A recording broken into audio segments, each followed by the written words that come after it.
आज जब पूरी दुनिया में डोनाल्ड ट्रंप के ट्रंप कार्ड की चर्चा हो रही है, तब हम आपको अमेरिका के चुनावों का एक नया और बिल्कुल अद्भुत विश्लेषण दिखाना चाहते हैं, जिससे भारत भी सीख सकता है।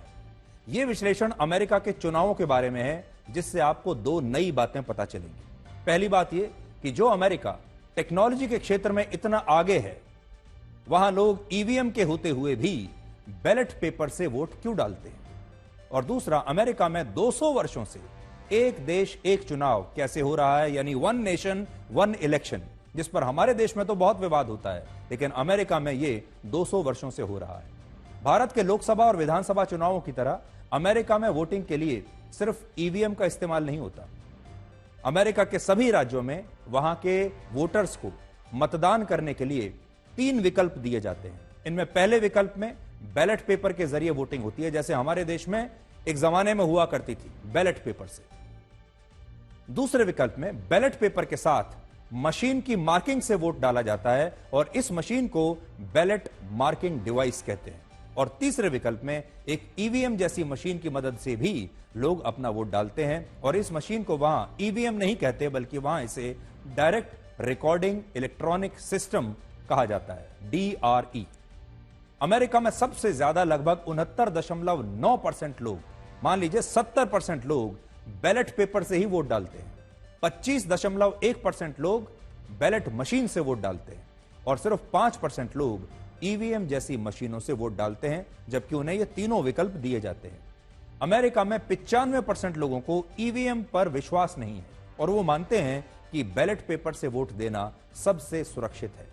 अमेरिका में इसे हैंड मार्क्ड पेपर बैलेट्स कहते हैं, जिसमें लोगों को वोट डालने के लिए एक बैलेट पेपर का फॉर्म दिया जाता है और इस फॉर्म में उन्हें अपनी नागरिकता से जुड़ी तमाम जानकारियां, अपने driving licence, voter ID card वगैरह, पासपोर्ट, बैंक स्टेटमेंट या बर्थ सर्टिफिकेट के बारे में जानकारियां लिखनी होती है। अमेरिका के 50 में से कुल 35 राज्य ऐसे हैं जहां बैलेट पेपर से वोट डालने के लिए लोगों को इनमें से कोई एक पहचान पत्र पोलिंग बूथ पर दिखाना होता है और अपने बैलेट पेपर के फॉर्म में उसके बारे में सही जानकारी लिखनी होती है। जबकि 15 राज्यों में नागरिकों के लिए ऐसे पहचान पत्र दिखाने की भी कोई आवश्यकता नहीं और इन राज्यों में वोटर्स के हस्ताक्षर से ही उनके वोट की वैधता को सुनिश्चित किया जाता है। देखिए, ये कितनी बड़ी बात है कि हमारे यहां तो बाकायदा एक इलेक्शन कमीशन है, वो आपका वोटर आईडी कार्ड बनाता है, लेकिन अमेरिका में आप अपना कोई भी आई कार्ड लेकर, अपना ड्राइविंग लाइसेंस लेकर भी अगर आप पोलिंग स्टेशन पर चले जाएंगे तो आप अपना वोट डाल पाएंगे। और कई जगह तो ऐसा है जहां आपके पास अगर कोई भी अपना आई कार्ड नहीं है, तब भी आप वोट डाल पाएंगे और बाद में आपका वेरिफिकेशन वहां की सरकार कर लेगी, लेकिन आप तब भी वोट डाल सकते हैं। जो बैलेट पेपर होता है वो आज हम आपको दिखाएंगे। यह बैलेट पेपर किसी परीक्षा के क्वेश्चन पेपर जैसा होता है, जिसमें कम से कम 2 या ज्यादा से ज्यादा 5 पेजेस होते हैं। काफी लंबा चौड़ा होता है और वोटिंग वाले दिन लोगों को यह पूरा की पूरा फॉर्म भरकर अपना वोट पोलिंग बूथ पर रखे बैलेट बॉक्स में डालना होता है। कुछ राज्यों में वोटर्स को यह बैलेट बॉक्स वोटिंग से कुछ दिन पहले ही उनके घर पर भेज दिए जाते हैं और उन्हें वोटिंग वाले दिन इन फॉर्म्स को सिर्फ बैलेट बॉक्स में आकर जमा कराना होता है। यानी ये आपको पहले ही मिल जाता है, आप अच्छे से पढ़िए, पढ़ने के बाद इसे भरिए और वोटिंग के दिन आप इसे जमा करा दीजिए। इस प्रक्रिया के दौरान एक स्कैनर मशीन से इस पूरे फॉर्म की जांच होती है और अगर इस फॉर्म में कोई गलती है तो फिर वो स्कैनर मशीन इसे स्कैन नहीं करती, बल्कि इसे रिजेक्ट कर देती है और वोटर्स को फिर नए सिरे से दूसरा बैलेट पेपर भरकर बैलेट बॉक्स में जमा करना होता है। देखिए, हमारे यहां अगर आपका वोट कैंसिल हो गया तो फिर कैंसिल हो गया, वहां अगर आपने कोई गलती कर भी दी और आपका वोट कैंसिल हो गया तो आप दोबारा से अपना वोट डाल सकते हैं। यानी वहां पर अगर आप देखेंगे अमेरिका में तो वोटिंग बहुत ही आसान प्रक्रिया है। हमारे देश में तो वोट डालना एक बहुत पेचीदा प्रक्रिया है। अगर आप बूथ तक पहुंच गए और वहां आपको आपका वोट मिल गया और वहां पर वोटर्स की जो लिस्ट है उसमें अगर आपका नाम है तो आप चैन की सांस लेते हैं कि चलिए हमारा नाम है और हमने वोट भी डाल दिया। बहुत बड़ा टास्क है, लेकिन अमेरिका में ऐसा कुछ नहीं है, बहुत ही आसान है। आई कार्ड दिखाकर आप वोट डाल सकते हैं, आई कार्ड नहीं भी है तब भी वोट डाल सकते हैं और बैलेट पेपर से जब आप वोट डालते हैं तो वो बैलेट पेपर पहले स्कैन किया जाता है ताकि उसका रिकॉर्ड आखिर तक रहे और स्कैन के बाद फिर उसे आगे प्रोसेस किया जाता है। मतदान के बाद जब वोटों की गिनती होती है तब भी इन बैलेट पेपर्स को स्कैन किया जाता है और अगर चुनाव अधिकारियों को ऐसा लगे कि कोई बैलेट पेपर अवैध है तो उस वोट को फिर रद्द किया जाता है। भारत में बैलेट पेपर्स को लेकर लोगों में सबसे बड़ा डर यह रहता है कि नेता इसे अपने गुंडों की मदद से लूट लिया करते थे और बैलेट बॉक्स में दिए गए वोटों को बदला भी जा सकता है। जबकि अमेरिका में बैलेट पेपर से वोटिंग के बाद इस तरह की जो संभावनाएं हैं वो 0.1% से भी कम है। वहां वोटिंग के बाद लोग इंटरनेट पर एक वेबसाइट की मदद से अपने इलाके के बैलेट बॉक्स को रियल टाइम में ट्रैक कर सकते हैं और यह जान सकते हैं कि जिस बैलेट बॉक्स में उन्होंने अपना वोट डाला उस बॉक्स को कब कब कहां पर ले जाया गया और कब और किसने उनके बैलेट बॉक्स को खोलकर वोटों की गिनती की है। यह सब कुछ आप घर बैठे देख सकते हैं और यही कारण है कि अमेरिका में बैलेट बॉक्स से वोटिंग के बाद भी बैलेट बॉक्स को लूटना असंभव है। बैलेट पेपर के अलावा 25% लोग बैलेट मार्किंग से भी अपना वोट डालते हैं और इसमें एक मशीन होती है जिससे वोटर्स को बैलेट स्लिप मिलती है और इस स्लिप को लेने के बाद यानी एक रसीद होती है, इस रसीद को लेने के बाद वो अपना वोट डालते हैं और पिछले कुछ वर्षों में वोटिंग करने का यह तरीका काफी लोकप्रिय हुआ है वहां पर। और आखिर जो लास्ट विकल्प है वो है उसमें 5% लोग ईवीएम जैसी एक मशीन से अपना वोट डालते हैं जिसे वहां डायरेक्ट रिकॉर्डिंग इलेक्ट्रॉनिक सिस्टम कहते हैं और इसमें उसी तरह से मतदान होता है जैसे आप भारत के लोकसभा और विधानसभा चुनाव में ईवीएम के जरिए अपना वोट डालते हैं। भारत में सभी तरह के चुनाव केंद्रीय और राज्य को जो चुनाव होते हैं वो चुनाव आयोग करवाता है, जबकि अमेरिका में ऐसा नहीं होता और वहां चुनाव सभी राज्यों की अपनी अपनी एजेंसियां अपने हिसाब से कराती हैं और वहां भारत की तरह पूरे देश का कोई एक चुनाव आयोग नहीं है। हमारे यहां एक इलेक्शन कमीशन है जो पूरे देश में चुनाव करवाता है, लेकिन वहां कोई ऐसा इलेक्शन कमीशन नहीं है। वहां पर जो राज्य की अलग अलग अथॉरिटीज हैं वो चुनाव करवाती है।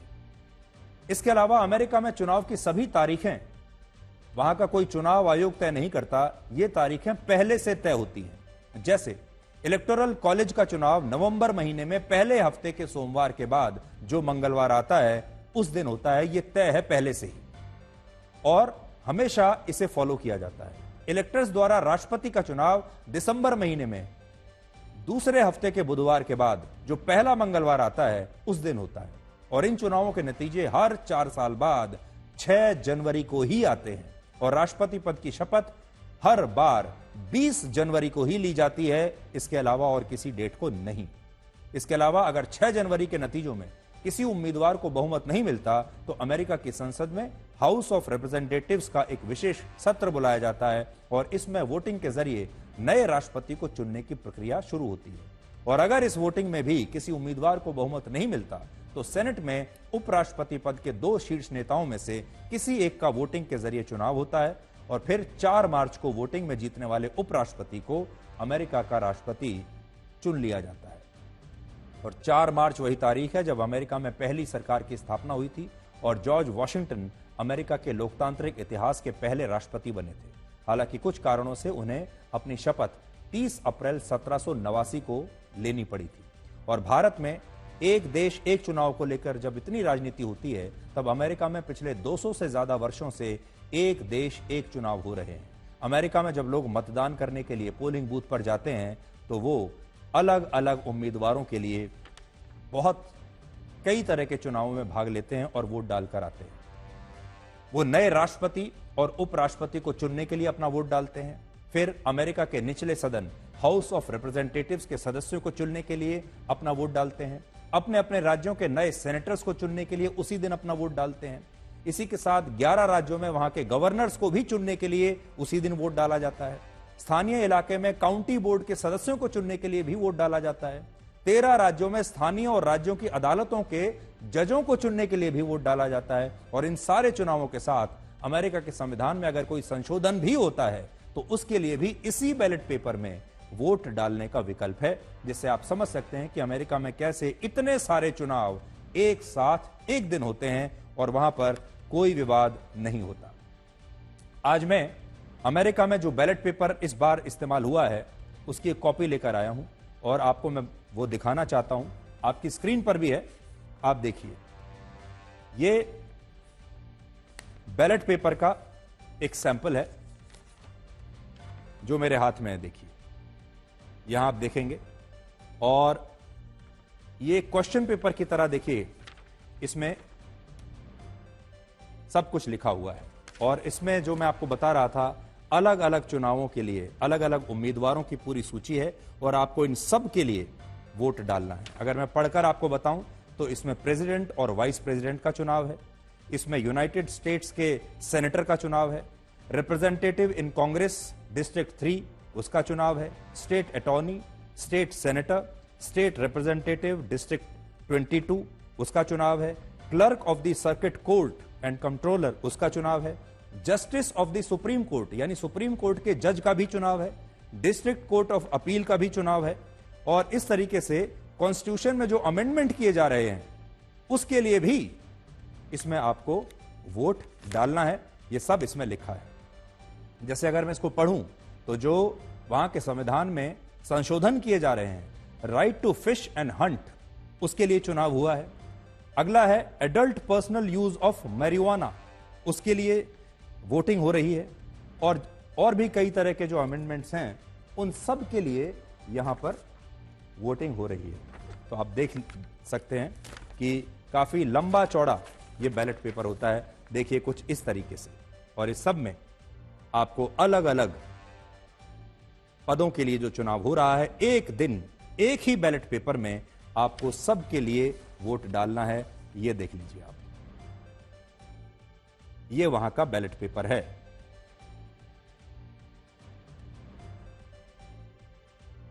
अमेरिका में राष्ट्रपति चुनावों के साथ हाउस ऑफ रिप्रेजेंटेटिव्स के 435 सदस्यों के लिए भी चुनाव हुआ था, जिसमें से 206 सदस्य रिपब्लिकन पार्टी के जीते और 191 कमला हैरिस की पार्टी के जीते और इनमें से 6 सदस्य भारतीय मूल के हैं। वर्ष 2020 में हाउस ऑफ रिप्रेजेंटेटिव्स के 4, 2016 में भी 4, 2012 में 1, 2008 में 0 और 2004 में 1 सदस्य भारतीय मूल के चुने गए थे। लेकिन अब यह संख्या बढ़कर 6 हो गई है और इससे आप समझ सकते हैं कि अमेरिका में भारतीयों का प्रभाव लगातार बढ़ रहा है। और इस बार डोनाल्ड ट्रंप ने भी हिंदुओं की अनदेखी को एक बड़ा मुद्दा बनाया था। विडंबना यह है कि अमेरिका के चुनाव में तो हिंदू एक बड़ा मुद्दा बन सकते हैं, लेकिन भारत के चुनाव में हिंदुओं को लेकर सिर्फ जातियों की सोशल इंजीनियरिंग की जाती है। अब आप ये देखिए कि अमेरिका में इस बार बड़े बड़े मुद्दों ने बड़े बड़े और इंटरनेशनल स्टार्स को कैसे हरा दिया। दुनिया भर के नेताओं के लिए एक बहुत बड़ी सीख अमेरिका के इन चुनावों में है। तो अब आप ये देखिए कि एक तरफ कमला हैरिस थी और एक तरफ डोनाल्ड ट्रंप थे। कमला हैरिस को दुनिया के और अमेरिका के बड़े बड़े स्टार्स जो हैं वो सपोर्ट कर रहे थे। जैसे इस बार मशहूर singer Lady Gaga, Taylor Swift, Jennifer Lopez, Beyonce, Eminem, George Clooney, Oprah Winfrey, Bill Clinton, Jimmy Carter, Mark Cuban, Bill Gates, Harrison Ford और माइकल ब्लूमबर्ग जैसे जो बड़े बड़े लोग हैं, उन्होंने खुलकर इन चुनावों में कमला हैरिस का समर्थन किया था। इसके अलावा मार्वल सीरीज की जो फिल्में आती हैं उनमें आयरन मैन बनने वाले Robert Downey junior, captain America बनने वाले क्रिस एवंस, हल्क बनने वाले मार्क रफेलो, ये तमाम लोगों ने भी कमला हैरिस का समर्थन किया था। यानी इतने बड़े बड़े जो फिल्म स्टार्स हैं उन सब ने कमला हैरिस का समर्थन किया। जबकि डोनाल्ड ट्रंप को समर्थन देने वाले लोगों में इलॉन मस्क को छोड़कर कोई बड़ा नाम नहीं था और उनके लिए लोगन पॉल जैसे यूट्यूबर्स और जॉन वाइट जैसे एक्टर्स वोट मांग रहे थे, जो बहुत बड़े वहां नहीं माने जाते, जिसके कारण डोनाल्ड ट्रंप का मजाक उड़ाया गया और कहा गया कि ट्रंप इन चुनावों में आसानी से हार जाएंगे क्योंकि अमेरिका के जो बड़े बड़े लोग हैं, जिन स्टार्स और सेलिब्रिटीज के करोड़ों फॉलोअर्स हैं, वो सभी कमला हैरिस का समर्थन कर रहे हैं।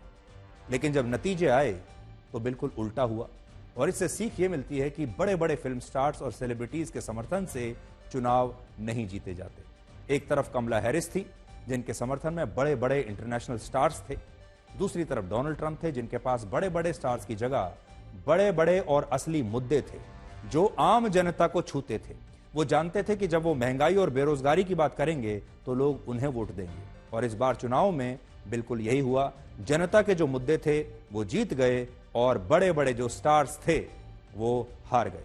बड़ी बात यह है कि Lady Gaga, Taylor Swift, Jennifer Lopez और बियोंसे समेत इन सभी बड़े बड़े इन्फ्लुएंसर्स और स्टार्स के सोशल मीडिया पर 76 करोड़ से ज्यादा फॉलोअर्स हैं, जबकि अमेरिका में इस बार कुल वोटर्स की संख्या 18.5 करोड़ थी। इसके बावजूद, इन सब के समर्थन के बावजूद, इनमें बड़े बड़े सिंगर्स हैं, परफॉर्मर्स हैं, हॉलीवुड के बड़े बड़े एक्टर्स हैं, इन सब के समर्थन के बाद भी कमला हैरिस हार गई।